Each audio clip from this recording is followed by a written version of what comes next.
Anda kembali di Apa Kabar Indonesia Pagi, masih perbincangan mengenai nasib guru honorer di P3K. Sudah ada juga narasumber kami bergabung, ada Pak Satriawan Salim, Koordinator Nasional Perhimpunan Pendidikan.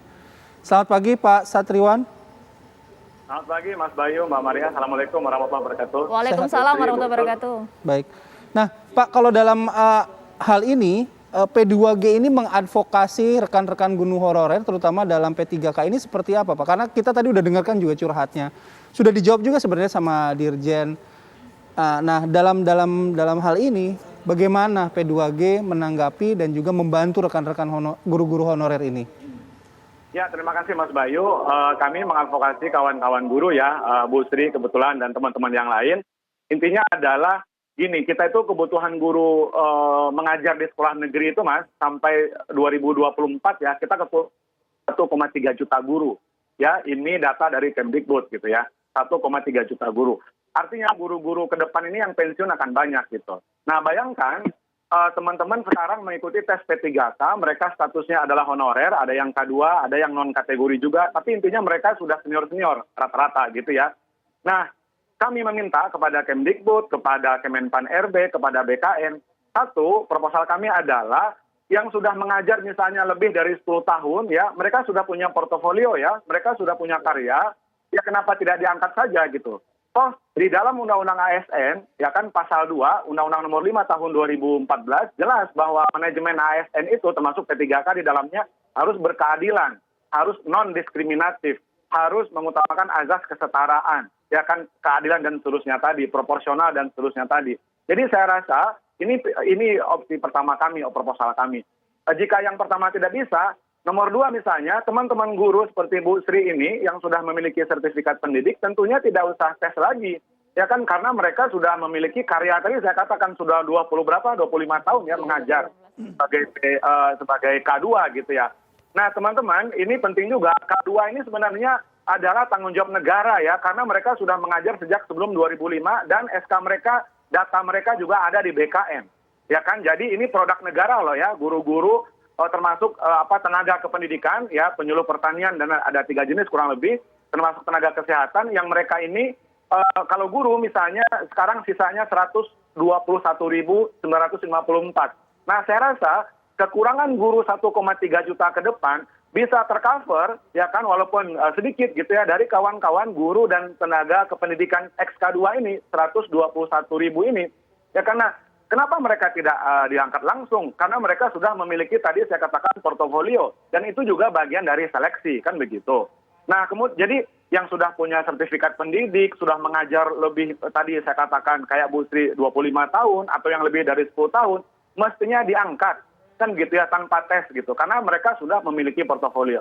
Kemudian yang kedua, kami meminta afirmasi tambahan ya. Kami mengapresiasi misalnya Mas Menteri memberikan afirmasi yaitu 15%. Tapi bagi kami ini bentuk ketidakproan ya, bentuk berpihakan kepada guru-guru honorer karena 15% itu Mas Bayu, Mbak Maria itu sama rata. Guru yang baru mengajar 4 tahun, guru yang baru mengajar 3 tahun, 5 tahun dengan yang 15 tahun, 17 tahun, 25 tahun sama. Ya berapa nilainya tadi 15% gitu. Nah, mestinya kan diberikan range gitu ya, diberikan afirmasi berdasarkan klaster-klaster tadi. Dan ingat, ada juga guru-guru honorer yang sudah mengajar lama ya 5 sampai 10 tahun tapi usianya di bawah 35 tahun. Kami punya anggota ya di Payakumbuh, di Tasikmalaya, di Aceh dan seterusnya gitu. Nah, mestinya diafirmasi juga kan. Nah, tetapi karena kebijakan ini kami anggap berpotensi sangat diskriminatif gitu, makanya mereka tidak tercover tuh yang berusia di bawah 35 tahun padahal sudah mengajar 5 sampai 10 tahun. Jadi afirmasi kami ya silakan. Ya, kalau tadi disebut ada diskriminatif, saya jadi penasaran. Saya ingin tanya ke Bu Sri sama Bu Sus. Saya ingin ke Bu Sus dulu. Bu Sus, selama ini sebagai guru honorer, memang honornya berapa Bu gajinya Bu? Kebetulan saya kan dari provinsi itu 2.040.000 ya. Sementara dari sekolah dari komite ya, ya gitu ya. Ya. Saya nggak berani sampai tidak bisa terucap Jadi ya Bu ya? jadi gini Bu, kalau misalnya dibandingkan dengan rekan-rekan Ibu yang satu level Iya. gitu ya, dan yang berstatus PNS atau ASN, Wah. bedanya berapa? Nah, selisihnya itu loh, Bu. Menyedihkan sekali. Ini ada kejadian barangkali ya, Mas Satriawan adalah tempat curhat kami ya, guru-guru ini honorer. Jadi kemarin aja waktu Lebaran ya, saya jadi begini.